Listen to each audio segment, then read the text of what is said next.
Masechet Yoma Daf Tet Zayin, on commence, Bezrat Hashem, à la 5e ligne. Amar Ravuna, Mantana Midot, Rabbi Eliezer ben Yaakovi. Qui est l'auteur, le Tana qui a enseigné à Masechet Midot? C'est Rabbi Eliezer ben Yaakov. La Gemara, elle ramène ça pour résoudre une contradiction entre une Mishnah de Midot et une Mishnah de Tamid. Dans Masechet Tamid, on a vu, à propos de la pièce des agneaux, qu'elle était située dans le Bet HaMoked, dans le coin nord-ouest. Tandis que dans Masechet Midot, on a vu que c'était à l'ouest-sud, pas à l'ouest-nord, mais à l'ouest-sud. La Gemara avait répondu, première réponse, l'auteur de Masechet Midot, c'est Rabbi Eliezer ben Yaakov. Donc c'est une marloquette, pas de problème. Marloquette, est-ce que c'était à l'ouest-nord ou à l'ouest-sud? Rabbi Eliezer ben Yaakov, c'est lui qui a enseigné Masechet Midot. D'où on sait que c'est lui l'auteur de Masechet Midot d'Etnan. Là, la Gemara, elle va nous démontrer que l'auteur de Masechet Midot, c'est Rabbi Eliezer ben Yaakov. Et le raisonnement, il est le suivant. On a une Mishnah qui dit, Ezrat Nashim Aïta, les mesures de l'Ezrat Nashim, dans le Bet HaMikdash, étaient Orech Mea Ushloshim Vechamesh, Al Rochav Mea Ushloshim Vechamesh. C'est un carré, 135 amot de long, 135 amot de large. Ve'arba leshachot ayu be'arba miktootea. Il y avait 4 pièces dans les 4 coins de l'Ezrat Nashim. Ou me'ayu meshamshot, à quoi elles servaient ces 4 pièces? Dromit Mizrachit, Yaita Lishkat Anezirim. La pièce qui était au sud-est de la Ezrat Nashim, c'était la pièce des Nézirim. Chez Sham Nézirim et Vashlim et Shalmehen, là-bas les Nézirim, ils prenaient leur korban shlamim pour les cuire. Au Megalchin Sa'aran, et ils se rasaient leurs cheveux. Au Meshalchin Tachatadoud, et ils mettaient leurs cheveux en dessous de la marmite de leur korban shlamim qui était cuit là-bas, comme ce que la Torah dit, de mettre les cheveux du Nazir, qui ont une certaine kedusha, les mettre au feu qui cuit le korban shlamim, en dessous de la marmite. Ça, c'est la pièce au sud-est. Mizrachit Tzfonit, la pièce maintenant qui était à l'est-nord, Yaita Lishka Diraetim, c'est la pièce des bois. Shesham Kohanim Ba'alem Umin Omdin, là-bas se tiennent les Kohanim qui ont un défaut, qui ne peuvent pas travailler dans les korbanot du Bet HaMikdash. Donc ils étaient plutôt là-bas, ou matlin be'etzim, et ils vérifiaient les bois qu'il n'y ait pas de verre, qu'ils ne soient pas véreux. Chez Kolet Yesh Botolat, pasoul le gaba misbeach, car un bois véreux est pasoul pour le misbeach. Tfonit Maravit, la pièce au nord-ouest, Yaita Lishkat Ametzoraïn, c'était la pièce des lépreux. Ils devaient être là-bas aussi pour se tremper au mikveh, pour se préparer à leur purification. Maravit Dromit, la pièce à l'ouest-sud, Amar Rabbi Eliezer ben Yaakov, shachachti me'aita meshameshet. Rabbi Eliezer ben Yaakov a dit, j'ai oublié à quoi elle servait. J'ai oublié à quoi elle servait. Si tu as oublié, pourquoi tu parles? Pourquoi Rabbi Eliezer ben Yaakov a besoin de se mêler en disant, j'ai oublié à quoi elle servait? Qui c'est qui a appelé Rabbi Eliezer ben Yaakov ici, pour qu'il dise, j'ai oublié à quoi elle servait? C'est la preuve que l'auteur de Masechet Midot, c'est Rabbi Eliezer ben Yaakov lui-même. C'est lui qui nous décrit exactement tout ce qui se passait dans le Bet HaMikdash, à quoi servait chaque endroit et quelles étaient les mesures de chaque endroit du Bet HaMikdash. Et donc ici, quand il arrivait à un endroit où il ne savait pas à quoi ça servait, il s'est arrêté en disant « ça, je ne sais pas à quoi ça servait ». Je prouve de là que c'est lui qui a dit tout le reste. Et donc, ce sera justement la preuve, comme on a dit, que l'auteur de Masechet Midot, c'est bien Rabbi Eliezer ben Yaakov. Abba Shaul Omer, Abba Shaul dit quel est le problème? La pièce de l'ouest-sud, Ba Ayun Notnin Yain Veshemen, c'est là-bas qu'on mettait le vin et l'huile. Veya Ita Nikret Lishkat Betshmania, on l'appelait la pièce de l'huile. Donc le vin et l'huile qui était qui allait être offert au misbéach, qui allait être sacrifié au misbéach, ils étaient justement dans cette pièce-là. Achinami mistabra de Rabbi Eliezer ben Yaakov. La Gemara maintenant ramène une deuxième preuve que Masechet Midot, elle a été enseignée par Rabbi Eliezer ben Yaakov. D'Etnan, et là la Gemara va nous faire tout un raisonnement qui va nous démontrer comme quoi Rabbi Eliezer ben Yaakov, c'est lui l'auteur de Masechet Midot. Et le principe de ce raisonnement-là, c'est de dire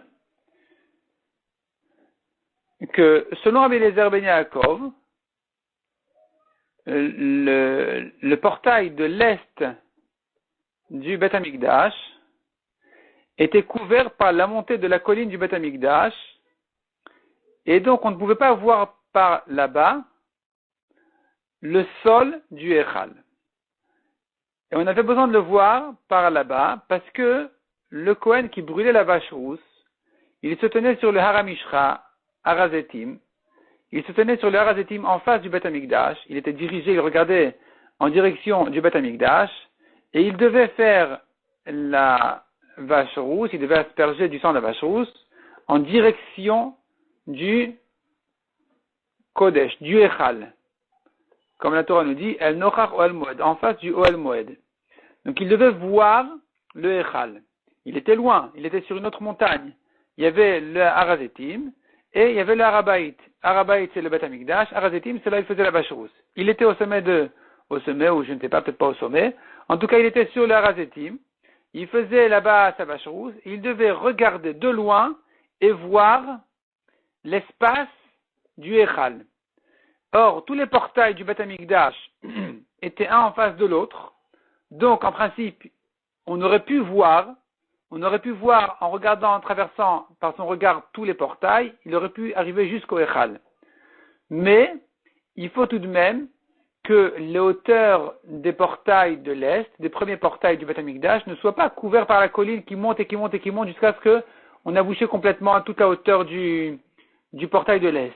Et c'est là où on arrivera justement à un problème qui sera traité ici. Comment est-ce qu'il y avait un problème et comment il est résolu? Donc la Mishnah nous dit comme ça, et en fin de compte on va comprendre que Rabbi Eliezer ben Yaakov est lui l'auteur de Masechet Midot. Donc, pardon. Detnan, Kolaktalim Shayusham. Donc on reprend ici à la Gemara la dernière petite ligne. Kolaktalim Shayusham, tous les murs qu'il y avait là-bas, au-dessus des portails, Ayuk Voin étaient hauts. Chutz Mikot al Mizrahi, sauf le mur de l'Est, à l'entrée du Beth Amikdash, qui ne pouvait pas être haut, de manière à ne pas cacher l'espace, ne pas cacher l'entrée, les portails du Echal du Beth Amikdash. C'est-à-dire que il fallait qu'on puisse voir le Echal au-dessus du mur de l'Est. Chez Kohen Asoref et Aparaomet Beramishra, car le Kohen qui brûle la vache rousse, il se tient au Harazetim. Ou Mechaven Veroe Keneged Pitro Shel Echal, et il vise son regard en direction de l'entrée du Echal, Bishat Azat Adam, au moment où il asperge le sang de la vache rousse sur le Harazetim, pas dans le Beth Amikdash. Il est sur le Harazetim, il asperge du sang et il vise son regard en direction de l'entrée du Echal, il doit voir le Echal lui-même. Utnan, or nous avons un problème, et là on va ramener la Mishnah dans Masechet Midot qui va nous décrire que on ne pouvait pas voir du Harazetim à travers les portails. Il ne pouvait pas voir jusqu'à dans le Echal, parce que le Echal, le sol était trop haut. Et il couvrait, le sol du Echal était plus haut que la partie haute du portail de l'Est. Et donc, puisqu'il ne pouvait pas voir, on était obligé de faire le mur au-dessus du portail de l'Est, plus bas pas trop haut, de manière à ce qu'au-dessus du mur de l'Est, on puisse voir encore l'espace du Echal à travers les derniers portails qui étaient là-bas. Donc ici, on va nous décrire la hauteur, comment monter la montagne, jusqu'où ça montait pour calculer est-ce que ça couvrait finalement la hauteur du portail de l'Est ou pas. Utnan, c'est ce que dit la Gemara. Nous avons une Mishnah qui dit, toujours dans Masechet Midot, Kol Aptachim Shayusham, tous les portails qu'il y avait là-bas, Govan Esrimama, étaient hauts de 20 amot, Verochban Eser amot, et large de 10 amot. Donc on sait déjà, un portail était maximum 20 amot de hauteur. Maximum, minimum, c'était ça sa hauteur, 20 amot. Donc il faut que le portail de l'Est, en bas de la colline, à l'entrée du Beth Amikdash, qui était encore plutôt vers le bas, il faut que ces 20 amot-là, il faut savoir est-ce que on voit, à la 20e ama, on pouvait encore voir le Echal ou non. Le Echal est monté trop haut et qu'on a perdu déjà de vue le Echal. Et donc, ici, on va voir justement comment ça montait. Donc, Utnan, nous avons encore une Mishnah qui dit là-bas dans Masechet Midot, Lifni Mimenu, Soreg. Il y avait une petite barrière à l'intérieur du Harabaït, Utnan Lifni Mimenu Achel, et après cette barrière-là, il y avait un endroit qui s'appelait Chel. Eser Amot faisait 10 amot de longueur, où Shtem Esrem Alot Ayusham, il y avait là-bas 12 marches, Rum ma'ala chatiyama, veshilcha chatiyama. Chaque marche, elle fait toujours une demi-ama de hauteur, une demi-ama de largeur. Donc ici, on est monté déjà 6 amot. On est monté 12 marches, qui font chacune une demi-ama de hauteur. Ça en fait 6. On est monté déjà 6 amot depuis le portail de l'Est. Ensuite, on continue à rentrer, et nous avons encore à monter tetvav ma'alot olot mitocha, encore 15 marches qui montaient de là-bas, à Yordot Mezrat Israël Ezrat Nashim, qui descendaient de l'Ezrat Israël à l'Ezrat Nashim. Donc, quand on est sur l'Ezrat Nashim, on a encore 15 marches à monter. Ça nous ajoutait encore 7 amot et demi, après les 6 amot qu'on a déjà montés. On avait 12 marches qui ont monté 6 amot. On en a encore 15 qui nous ajoutent encore 7 et demi. Ça fait 6 plus 7 et demi, 13 et demi. Ruma la chatiyama veshilcha chatiyama, toujours la hauteur d'une marche faisait une demi-ama et sa largeur aussi une demi-ama. Utnan, on continue à avancer dans le Bet Hamikdash, on continue à monter. Ben ha'ulam et la misbeach kaf bet ama. Il y avait 22 amot entre le ulam, le hall et le misbeach. Ushtem esrei ma'alot ayusham. Il y avait encore 12 marches là-bas à monter. Ruma la chatiyama veshilcha chatiyama, comme d'habitude, la hauteur de chaque marche faisait une demi-ama et sa largeur une demi-ama. Donc on a ajouté ici encore 12 marches qui font 6 amot sur les 13,5 qu'on avait. Donc on a ajouté 6 amot sur 13,5, on est arrivé à 19,5. Si on arrive à 19,5, on a une demi-ama, la demi-ama supérieure du portail de l'Est, par laquelle on peut voir la demi-ama au-dessus du sol du Echal. Donc, c'était pas la peine de faire un mur bas à l'Est, de manière à pouvoir voir le Echal au-dessus de ce mur. On pouvait le voir même à travers les portails. Donc, jusqu'ici, on ne comprend pas pour quelle raison il y avait besoin de baisser le mur de l'Est. Utnan, nous avons une Mishnah qui ajoute encore ici une précision importante. Rabbi Eliezer ben Yaakov Omer, Mala et Tacham, il y avait dans la Hazara, dans la cour du Bet Hamikdash, il y avait encore une marche qu'on n'a pas comptée. Vegavo Ama, qui était haute d'une ama. Veduchan Natun Alea, sur laquelle il y avait une estrade. Uvo Shalosh Malot Shel Chatzi Chatzi Ama, qui faisait une ama et demie de hauteur, avec 3 marches qui faisaient chacune une demi-ama. Donc finalement, selon Rabbi Eliezer ben Yaakov, on est monté d'une ama de plus. Ma'ala et Tacham, comme on a dit, Vegavo ama. Il y avait encore une marche de plus, sur laquelle il y avait le Duchan, mais en tout cas, la marche, elle rehaussait le sol de la Hazara d'une ama de plus. Donc on arrivait effectivement à 20 amot et demi. On était à 19 et demi, on arrivait à 20 amot et demi. Puisqu'on arrivait à 20 amot et demi, on a couvert complètement l'entrée du Bet Hamikdash. Les 20 amot de hauteur du portail de l'entrée du Bet Hamikdash sont complètement couvertes par la montée de la colline du Bet Hamikdash. Finalement, on ne peut plus voir le Echal à travers les portails. On était obligé de rabaisser le mur de l'Est qu'il y avait au-dessus de ce portail, de manière à voir au-dessus de ce mur, de revoir le Echal. Ça va bien si tu dis que la Mishnah de Midot qui disait de rabaisser le mur de l'Est, elle va comme Rabbi Eliezer ben Yaakov, je comprends. Haïnou dire c'est les Pitra. C'est comme ça qu'a été couvert le portail de l'Est par la marche de plus d'une ama qu'a ajouté Rabbi Eliezer ben Yaakov sur les 19,5 amot de hauteur qu'on a vu. Et la Yamrat Rabanan, mais si tu dis que ça va comme les Rabanan, la Mishnah de Masechet Midot, on ne comprend pas pourquoi il fallait rabaisser le mur de l'Est. Haïka Palga de Amta, nous avons pourtant une demi-ama, des mitrazilés pour Pitra Begave, où on peut voir l'entrée du Echal. Par là-bas, à travers cette demi-ama supérieure de l'entrée du Bet Hamikdash, eh bien, on arrivait à 19,5 amot de hauteur. Et là-bas exactement se situe le sol du Echal. Donc par là-bas, on peut voir encore le Echal. Et la lave Shmamina, donc tu entends de là, du fait qu'il a fallu rabaisser le mur de l'Est au-dessus du portail de l'Est, c'est la preuve que cette Mishnah-là de Masechet Midot a été enseignée par Rabbi Eliezer ben Yaakovi, qui pense qu'il y avait une amas de hauteur de plus dans la Hazara. Donc on est arrivé à 20,5, on a couvert le portail complètement. Il a fallu donc rabaisser le mur au-dessus du portail de manière à voir au-dessus du mur le Echal. Donc c'est une preuve de plus comme quoi la Mishnah de Masechet Midot pense comme Rabbi Eliezer ben Yaakov. Et donc avec ça, on revient à résoudre notre contradiction entre Tamid et Midot, à savoir, est-ce que la pièce des agneaux était à l'ouest nord ou à l'ouest sud? Ravadabarava Amar, autre réponse dit la Gemara, Haman et Rabbi Udaï, comme qui va cette Mishnah du mur de l'Est qui était bas, elle va comme Rabbi Uda. C'est-à-dire qu'on n'a pas de preuve ici que c'est comme Rabbi Eliezer ben Yaakov. On pourrait dire que la Mishnah de Midot, elle va comme Rabbi Yehuda et que quand même malgré tout il a fallu rabaisser le mur de l'Est et qu'on ne pouvait pas voir le Echal à travers les portails. Comment ça se fait? Pourtant on a une demi-ama comme on a dit qu'on pourrait voir encore par là-bas. Alors il te dit non, ça va comme Rabbi Yehuda d'Etania. On a un autre problème. Rabbi Yehuda Omer Misbeach Memutza ve'omed be'emtza Hazara. Selon Rabbi Yehuda, le Misbeach était situé au centre de la Hazara, au milieu de la largeur de la Hazara. Ushloshim ushtayim amot ayulo, il faisait 32 amot le Misbeach de largeur, on tourne la page. Eser amot keneged pitro shel echal, 10 amot au centre du Misbeach. Les 10 amot du milieu du Misbeach étaient en face de l'entrée du Echal, qui faisait 10 amot de largeur. Yuda lefamal et Safon, Yuda lefamal et Darom, et encore 11 amot au nord, 11 amot au sud pour compléter les 32 amot du Misbeach.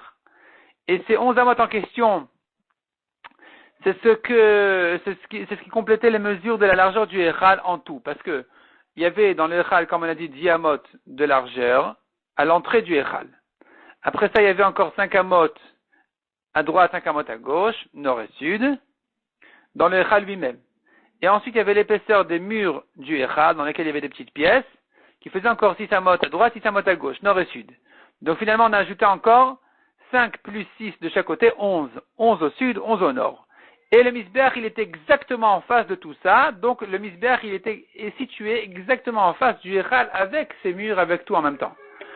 C'est ce que dit ici la Mishnah. Nimtza, Misbeach mechouvan keneged Echal vekotalav. Il se trouve que le Misbeach était dirigé exactement, il était précisément en face du Echal et de ses murs. Et donc, avec ça, on comprend que il a fallu rabaisser le mur de l'Est parce que le Misbeach qui était situé au centre de la Hazara, il bouchait complètement la vue sur le Echal. On ne pouvait pas voir le Echal parce que le Misbeach il était situé au centre de la Hazara, donc on ne pouvait pas voir ni à droite ni à gauche du Misbeach l'entrée du Echal. Et voir au-dessus du Misbeach, c'est pas possible non plus parce que le Misbeach il montait trop haut. Et donc avec ça, on a perdu complètement de vue le Echal. Il a fallu, c'est-à-dire à travers le portail de l'est du Beth Amikdash, on ne pouvait plus voir le Echal parce qu'il était complètement couvert par le Misbeach. Il a fallu rabaisser le mur de l'est de manière à ce qu'au-dessus de ce mur-là, on puisse voir le Echal. Au-dessus du Misbeach, on pourra déjà voir les parties du Echal. La Gemara continue et demande. Ici, tu penses vraiment que la Mishnah de Midot, elle va comme Rabbi Yehuda. Est-ce que la Mishnah de Midot, elle pense comme Rabbi Yehuda que le Misbeach était situé au milieu de la largeur de la Hazara? C'est-à-dire, tu as raison selon Rabbi Yehuda que le Misbeach était situé au milieu de la largeur de la Hazara. Mais dire que la Mishnah de Midot, elle va comme Rabbi Yehuda, c'est faux. La Mishnah de Midot ne pense pas que le Misbeach était situé là-bas. On ne pourra pas dire que le problème de voir le Echal était à cause du Misbeach qui bouchait complètement la vue. C'était pas ça le problème. Parce que la Mishnah de Midot ne pense pas comme Rabbi Yehuda, elle pense que le Misbeach était décalé du centre, du milieu de la Hazara. Et donc sur les côtés du Misbeach, on pouvait lui voir le Echal, si ce n'est que, on dirait comme Rabbi Eliezer ben Yaakov qui dit qu'il y avait le sol qui montait d'une amas de plus. Et d'où on sait maintenant que Masechet Midot ne pense pas comme Rabbi Yehuda, d'où on sait que Masechet Midot ne pense pas que le Misbeach était au milieu de la Hazara. Ve'atnan, on a une Mishnah là-bas dans Midot qui dit Kol Hazara ita Orer 187. La Hazara faisait, tout autour du Beth Amikdash, en tout, faisait, la Hazara en tout, elle faisait, avec le Beth Amikdash inclus, donc le Echal, le Kodesh HaKodashim, le Ulam, tout ça en tout faisait 187 amot. Al-Rochav Mea Ushloshim Vechamesh, sur une largeur de 135 amot. Minamizrach la Ma'arav, Mea Ushmonim Vesheva. De l'est à l'ouest, 187. Comment 187? Alors on commence à l'est. Mais comme Drissat Raglé Israël, l'endroit où les Israélites peuvent marcher, Yuda Lefama 11 amot. Mais comme Drissat Raglé à Kohanim, Yuda Lefama. Les Kohanim ont encore 11 amot, qui s'appellent Ezrat Kohanim. Là-bas, les Kohanim se tiennent. Ensuite, après ça, nous avons Misbeach Shloshim Ushtaim, le Misbeach qui occupe 32 amot. Ben Ha'ulam et la Misbeach, entre le Misbeach jusqu'au Ulam, Esrim Ushtaim, encore 22. Ve'echal Me'ama, le Echal tout inclus, Ulam, Echal, Kodesh HaKodashim, les murs, tout ça, ça occupe encore 100 amot de longueur. Était encore 11 amot derrière le Kodesh HaKodashim, et avec ça, on arrivait à 187 amot de longueur. Passons à la largeur. Minadarom la Safon Mea Ushloshim Vechamesh. Du sud au nord, 135 amot. Comment ça? Akevesh va Misbeach Shishim Ushtaim. La pente du Misbeach avec le Misbeach en tout, ça fait 62. Mina Misbeach Vela Tabaot, Shmone amot. Depuis le Misbeach jusqu'aux anneaux, dans lesquels on attachait, avec lesquels on attachait les bêtes pour leur faire la shrita, les korbanot pour leur faire la shrita, ça occupait encore 8 amot. Donc, je reprends. Le misbeach en tout avec la pente, 62. Du misbeach aux anneaux, 8. Ça fait 70. Mais comme à tabot, esrim ve'arba, encore 24 amot pour les anneaux en question. C'est l'endroit que occupaient les anneaux. Donc, si on était à 70, on ajoute 24, ça fait 94. Minatabot à shulchanot, depuis les anneaux jusqu'aux tables, sur lesquelles on nettoyait les korbanot, arba, encore 4. Donc si on était à 94, on est arrivé à 98. Mina shulchanot la nanasin, depuis les tables jusqu'aux petits poteaux sur lesquels on dépeçait les korbanot, arba, encore 4. Ça fait 102. Min ananasin la kotel azara, shmone amot. Ajoute encore 8 amot jusqu'au mur de la azara, ça fait 110. Ve'amotar, et ce qui nous reste, ben akevesh vela kotel umkom ananasin. Et tout ce qui nous reste pour les 135 amot était partagé, moitié entre la pente du misbeach et le mur de sud, ça c'est ben akevesh vela kotel, et un autre endroit qui n'a pas encore été défini combien d'amot il occupait, c'était mais comme un combien de place occupaient les poteaux. Il y avait aussi les shulchanot, que dit Rashi, qui occupaient encore 4 amot. Donc si on était à 110, on est arrivé avec les shulchanot, avec les tables à 114. Pour arriver à 135, il nous manque donc 21. Et ces 21 là étaient partagés. 10 et demi entre la pente du misbeach et le mur de sud. Et encore 10 et demi, qui est l'endroit des nanasin, des petits poteaux pour dépecer les korbanot. Veisal kadatech midot que Rabbi Udaï. Et si tu veux dire que Masechet Midot, elle était enseignée par Rabbi Uda, on peut plus dire, c'est pas possible. Misbeach be'emtza azara mimashkachat le. Est-ce que tu trouves que le misbeach soit situé au milieu de la azara, comme ce que dit Rabbi Uda? C'est faux. Aruba de misbeach. Bedarom kai, la majorité du misbeach se trouve au sud, parce que on a vu qu'au nord du misbeach, on avait encore beaucoup. On avait au nord du misbeach, on avait l'espace entre le misbeach et les anneaux, 8 amot. Les anneaux eux-mêmes, 24 amot. Entre les anneaux et les tables, 4. Les tables, encore 4. Des tables aux poteaux, encore 4.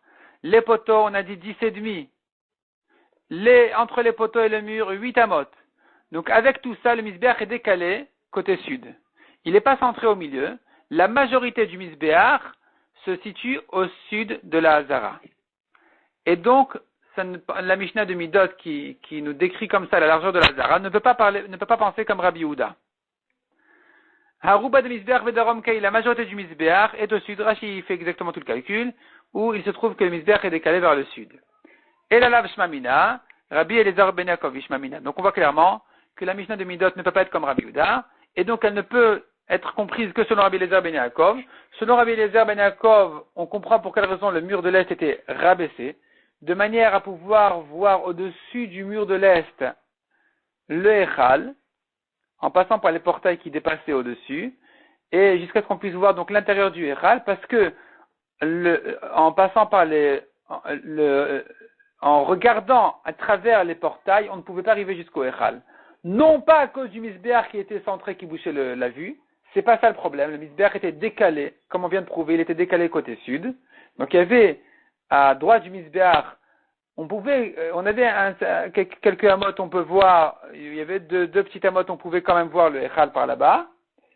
Mais, pour une autre raison, on ne pouvait pas voir là-bas, c'est parce que Rabbi Eliezer ben Yaakov ajoute une marche d'une ama, et donc on a bouché complètement la vue à travers les portails, les 20 mottes du portail de l'Est sont complètement bouchées avec la montée du Beth Amikdash, qui montait 20 mottes et demi. Donc on a complètement couvert ce portail-là. On était obligé donc de rabaisser le mur de l'Est de manière à voir au-dessus l'intérieur du Echal.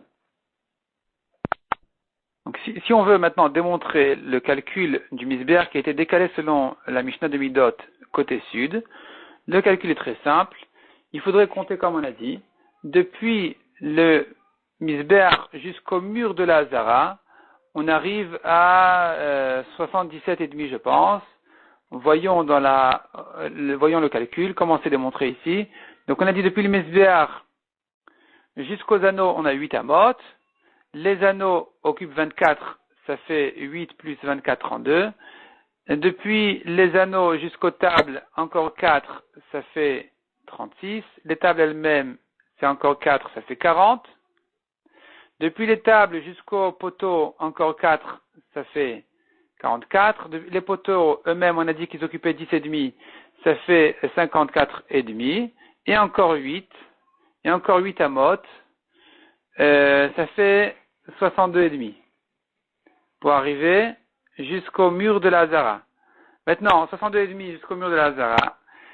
Et le misbéar qui faisait 32 amotes, donc la moitié du misbéar pour bien centrer, ça fait encore 16.